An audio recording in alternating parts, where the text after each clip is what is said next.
Hello दोस्तों, stock insight में आपका स्वागत है एक और इन्फॉर्मेटिव वीडियो में। दोस्तों आज मैं वीडियो लेके आया हूँ आपके लिए, पूरा डिटेल्स है इस वीडियो में और स्टॉक का नाम है बजाज हिंदुस्तान शुगर। और जैसा कि हम लोग जानते हैं कि काफ़ी लोग ये सोच रहे हैं कि ये एशिया का नंबर 1 है, वर्ल्ड का चौथा नंबर का शुगर कंपनी है, एथेनॉल का निर्माण करती है। तो ये स्टॉक हमें लॉन्ग टर्म में काफ़ी अच्छा रिटर्न दे सकता है, क्योंकि ये एक जो न्यूज़ बना है कि ये एशिया का नंबर 1 शुगर है, बजाज की कंपनी है। तो दोस्तों ये पेनी स्टॉक है मात्र 10 रुपये का, और ये स्टॉक हमें लॉन्ग टर्म में क्या रिटर्न दे सकता है। तो आज इस कंपनी का पूरा डिटेल इस वीडियो में आपको मिल जाएगा। वीडियो को अंत तक ज़रूर देखिएगा, क्योंकि कोई भी आपके जो क्वेश्चंस होंगे इस जो बजाज हिंदुस्तान शुगर कंपनी है उससे रिलेटेड, तो इस वीडियो में आपको उस क्वेश्चन की पूरी डिटेल्स इसमें मिल जाएगी। तो दोस्तों वीडियो को अंत तक ज़रूर देखिएगा। एंड चलिए स्टार्ट करते हैं, कंपनी में क्या हमें ग्रोथ के चांसेस बन रहे हैं इस पर पूरा डिटेल्स हम लोग निकालते हैं। एंड दोस्तों आगे बढ़ने से पहले प्लीज़ मैं रिक्वेस्ट करूंगा, स्टॉक इनसाइट चैनल को सब्सक्राइब जरूर कर दीजिएगा, ताकि ऐसे ही इन्फॉर्मेटिव वीडियो आपको लगातार मिलते रहे। तो दोस्तों चलिए आगे बढ़ते हैं। एंड जैसे यहाँ पे हम लोग देखेंगे, बजाज हिंदुस्तान का जो बिजनेस है वो है sugar, alcohol, ethanol and power generation. और इसका जो रेवेन्यू स्प्लिट हम लोग करके देखते हैं कि रेवेन्यू इनका कहाँ कहाँ से आता है। तो इनका शुगर से 84% का रेवेन्यू आता है, जो कि सबसे हाई है। पावर जनरेशन से 11% एंड डिस्टिलरी से 5% का, जो कि एल्कोहल बिजनेस है। और यहाँ पे दोस्तों जो इसका बिजनेस है वो कंपनी इनकॉर्पोरेट हुई थी 1931 से, और अभी तक ये कंपनी चल रही है। एंड कंपनी लॉस में चल मुनाफे में चल रही है। हम लोग आगे देखेंगे कि इनके क्वार्टर और बैलेंस शीट में एंड एनुअल जो ग्रोथ है, ईयर ऑन ईयर जो ग्रोथ, उसमें देखेंगे। साथ ही साथ देखेंगे दोस्तों इसमें प्रमोटर की क्या हिस्सेदारी है, प्रमोटर इसमें बढ़ रहे हैं कि कम हो रहे हैं, FIS की क्या एक्टिविटी है।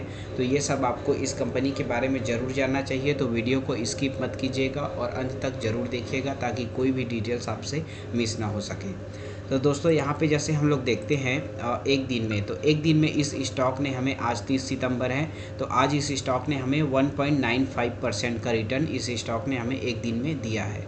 अब दोस्तों यहाँ पे देखते हैं एक महीने में, तो एक महीने में कंपनी ने यहाँ पे देखेंगे 3.98, लगभग 4% का रिटर्न इस कंपनी ने हमें एक मंथ में दिया है। अब यहाँ पे देखते हैं 6 महीने में, तो 6 महीने में -29% का। अगर आपने 100 रुपये लगाए होते तो आपका 29 रुपये इसमें लॉस में जा चुका होता। अब देखते हैं इसका 5 साल का ग्रोथ। तो 5 साल में दोस्तों यहाँ पे देखेंगे 5 साल में -24% है। आप 100 रुपये लगाए होते तो आपका 24 रुपये ख़त्म हो गया होता। अब यहाँ पे देखते हैं मैक्सिमम का, तो मैक्सिमम दोस्तों यहाँ पे देखते हैं इस स्टॉक ने मैक्सिमम में मात्र 48% का रिटर्न अब तक दिया है, जो कि बहुत ही कम है। इसका जो प्राइस हुआ करता था 2008 से पहले, यहाँ पे देखेंगे लगभग 400 से ऊपर का इसका प्राइस हुआ करता था, और आज ये स्टॉक आके रुका है मात्र 10 रुपये में। तो इसके क्या कारण हैं, इस पर हम लोग आगे डिटेल्स देखेंगे। दोस्तों सबसे पहले हम लोग देखते हैं कंपनी का जो क्वार्टर ऑन क्वार्टर बिजनेस है, जो सेल्स प्रॉफिट ग्रोथ है वो क्या है। तो यहाँ पे 2020 में देखेंगे तो 1763 करोड़ का इनका सेल था 2020 में। एंड 2021 में देखेंगे तो 1257 करोड़ का था। एंड जून 2022 में देखेंगे तो 1530 करोड़ का। तो इनका जो सेल है वो है एवरेज ही है, ना कम हो रहा है ना ज़्यादा हो रहा है। एक कंसोलिडेटेड फेस में इनका जो सेल है वो बना हुआ है। जैसा कि बाकी कंपनीज़ का हम लोग देखते हैं जिनका जो क्वार्टर ऑन क्वार्टर सेल बढ़ते जाता है, या फिर अगर कोई कंपनी लॉस मेकिंग है तो उनका जो सेल है वो क्वार्टर ऑन क्वार्टर घटते जाता है। लेकिन इसमें ये है कि इनका जो सेल है कभी बढ़ रहा है कभी घट रहा है, ऐसा टाइप का इसमें सेल है। अब बात करते हैं ऑपरेटिंग प्रॉफिट की। तो यहाँ पे जैसे देखेंगे 2020 का ऑपरेटिंग प्रॉफिट था -73 करोड़ का दिसंबर 2020 वाले क्वार्टर में। एंड दिसंबर 2021 वाले में क्वार्टर में देखेंगे तो -53 करोड़ का। एंड जून 2022 में देखेंगे तो 33 करोड़ का प्रॉफिट है इसमें। तो टोटल ओवरऑल देखेंगे तो कंपनी में 2022 में देखेंगे तो 154 करोड़ का हमें इसमें प्रॉफिट देखने को मिला था। अभी फिर से वो 33 करोड़ का इसमें प्रॉफिट आया है, जो कि पिछले क्वार्टर से कम है। तो टोटल ओवरऑल देखेंगे दोस्तों, तो जैसा कि इसमें सेल बना हुआ है कंसोलिडेटेड फेस में कम ज़्यादा, वैसा ही इसमें इनका प्रॉफिट भी बना हुआ है। अब यहाँ पे देखते हैं नेट प्रॉफिट को। तो नेट प्रॉफिट पहले तो माइनस ही हुआ करता था 2019 में, जैसे यहाँ पे देखते हैं 2020 में हमें 106 करोड़ का प्रॉफिट देखने को मिला था। उसके बाद से फिर से इसमें लॉस ही बना लगभग 2020 के तीनों क्वार्टर में। एंड जैसे 2021 में देखेंगे तो यहाँ पे 112 करोड़ का फिर से इसमें प्रॉफिट आया। एंड उसके बाद से फिर कंपनी में लॉस ही हुआ। उसके बाद मार्च 2022 में देखेंगे तो 60 करोड़ का इसमें नेट प्रॉफिट आया। एंड जून 2022 वाले क्वार्टर में देखेंगे तो -45 करोड़ का इसमें नेट प्रॉफिट आया, मतलब कि जो कि लॉस में है। तो टोटल दोस्तों ओवरऑल इसका अर्निंग पर शेयर देखेंगे तो अर्निंग पर शेयर हमें माइनस में ही देखने को मिल रहा है। यहाँ पे जैसे देखेंगे 2021 का अर्निंग पर शेयर -1 रुपये था, अभी वो -0.35 हो गया है। मतलब कि इसका जो अर्निंग पर शेयर है वो बहुत ही कम है, मतलब कि लॉस में ही है, समझ लीजिए पूरा।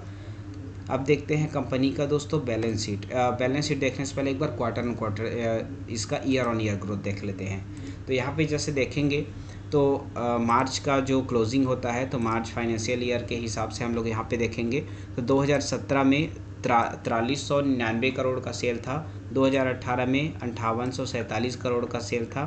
एंड जैसे यहाँ पे देखेंगे 2020 में 6669 करोड़ का सेल है, 2021 में 6666 करोड़ का सेल है। एंड मार्च 2022 में देखेंगे तो 5576 करोड़ का। तो इनका जो सेल है यहाँ पे ईयर ऑन ईयर हमें बढ़ते हुए देखने को मिल रहा है। लेकिन यहाँ पे मार्च 2022 और मार्च 2021 के बीच में हमें लगभग 1000 करोड़ की सेल का इसमें हमें कमी नज़र आ रहा है। अब यहाँ पे देखते हैं ऑपरेटिंग प्रॉफिट कंपनी के क्या बन रहे हैं।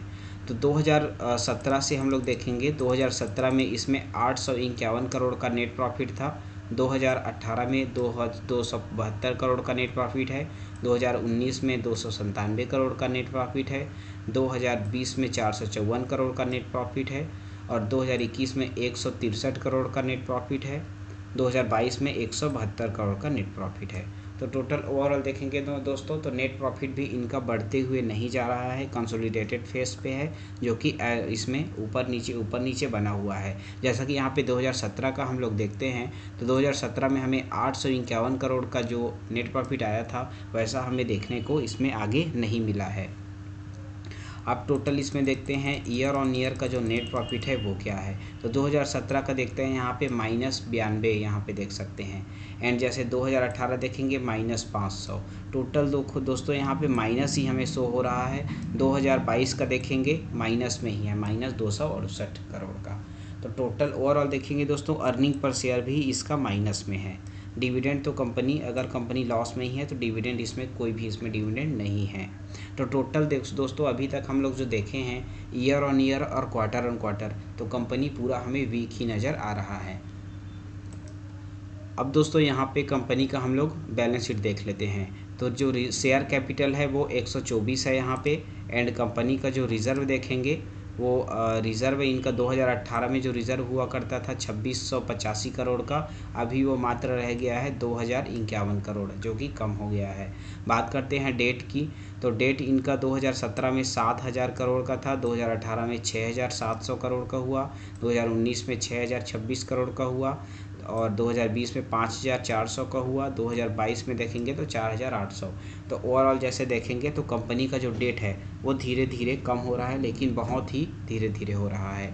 तो टोटल ओवरऑल देखते हैं तो बैलेंस शीट हमें ओके नज़र आ रहा है, लेकिन इसका जो रिज़र्व है दोस्तों रिज़र्व में कमी आई है पिछले जैसे 2 सालों में देखेंगे। एंड जैसे इसका जो डेट देखेंगे तो डेट में हमें कमी नज़र आई है, जो कि कंपनी के लिए अच्छी बात है। अब यहाँ पे दोस्तों मैं आपको कैश फ्लो दिखा देता हूँ कंपनी में क्या कैश फ्लो हैं। तो यहाँ पे जैसे ऑपरेटिंग एक्टिविटी में दोस्तों इसमें कंपनी को जो मार्च 2019 देखेंगे 1000 करोड़ का प्रॉफिट था, अभी वो मात्र 2022 में देखेंगे 619 करोड़ का प्रॉफिट रह गया है। बात करते हैं इन्वेस्टिंग एक्टिविटी की।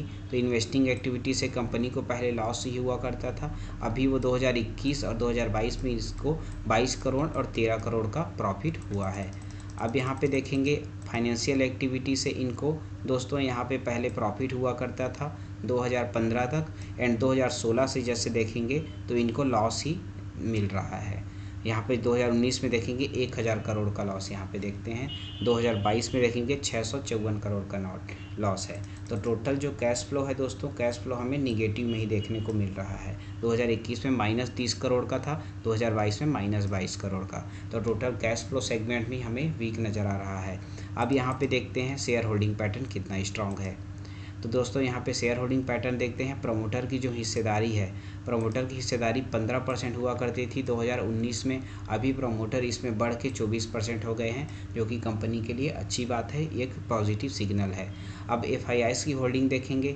FIIs की होल्डिंग 2019 में 3% की हुआ करती थी, 2021 में वो उसने होल्डिंग निकाल के मात्र 0.44 रह गया था। अभी वो FIIs की फिर से वापसी हुई है इसमें, एंड मार्च वाले क्वार्टर से जून वाले क्वार्टर में इसमें FIIs की होल्डिंग बढ़ते नज़र आ रही है हमें, 1.20 से 1.38 हो गया है।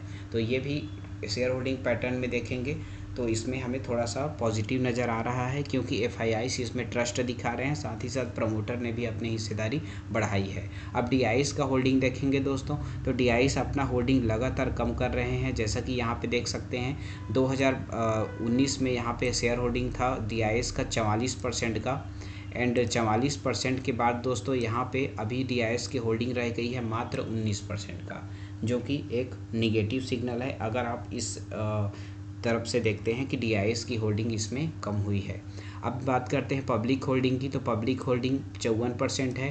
तो टोटल ओवरऑल इसका जो शेयर होल्डिंग पैटर्न है दोस्तों वो उतना स्ट्रांग नहीं है, क्योंकि प्रमोटर भी इसमें बहुत कम है, 24% है। हालांकि प्रमोटर ने हिस्सेदारी बढ़ाई है, जो कि अच्छी बात है, लेकिन फिर भी इसमें प्रमोटर की हिस्सेदारी काफ़ी कम है। DIs की होल्डिंग मात्र 1% है, FIIs की होल्डिंग मात्र 1% है, DIs की होल्डिंग इसमें 19% है। तो टोटल दोस्तों ये भी हमें एक रिस्की स्टॉक लग रहा है यहाँ पे शेयर होल्डिंग पैटर्न में जैसे नज़र आ रहा है। अब आगे देखते हैं कंपनी का ओवरऑल रेशियो क्या कह रहा है। तो यहाँ पे जैसे देखेंगे कंपनी का जो मार्केट कैप है वो 1334 करोड़ का मार्केट कैप है, एंड कंपनी का डेट देखेंगे दोस्तों तो कंपनी में कर्ज है 4817 करोड़ का। तो यहाँ पे देख सकते हैं इसके मार्केट कैप से ज़्यादा इसमें कर्ज है कंपनी में, जो कि कंपनी के लिए बैड सिग्नल है।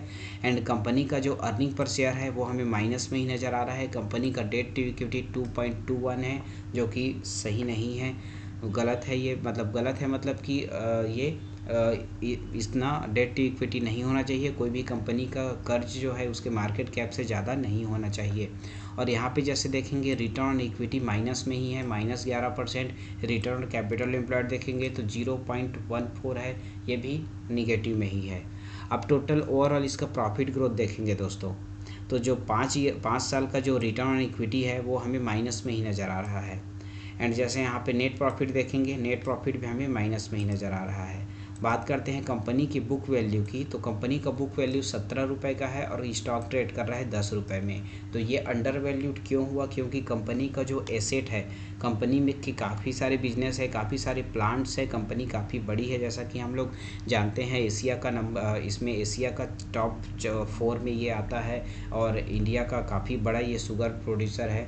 तो इस नाम से इसका जो बुक वैल्यू है वो हमें 17 देखने को मिला है, क्योंकि इसके काफ़ी जगह प्लांट्स हैं, जो इनके मशीनरीज हैं, इस नाम से इसका बुक वैल्यू 17 का है। और इसका जो स्टॉक प्राइस है वो अभी गिर के 10 में आ गया है, क्योंकि कंपनी बिजनेस जो है इसका लॉस में ही चल रहा है। तो जैसा कि हम लोग जानते हैं दोस्तों, शुगर का आने वाला जो सेगमेंट है, आने वाला फीचर है, शुगर बहुत ही हमें हाई प्राइस पे देखने को मिलेगा। जो स्टॉक मार्केट में लिस्टेड है, जो शुगर से रिलेटेड जो एथेनॉल या फिर जो शुगर से रिलेटेड प्रोडक्ट्स प्रोड्यूस कर रहे हैं, तो यहाँ पे हमें काफ़ी सारे स्टॉक्स मिल जाएंगे, जैसे कि धामपुर शुगर है, त्रिवेणी इंजीनियरिंग है, रेणुका शुगर है, राणा शुगर है।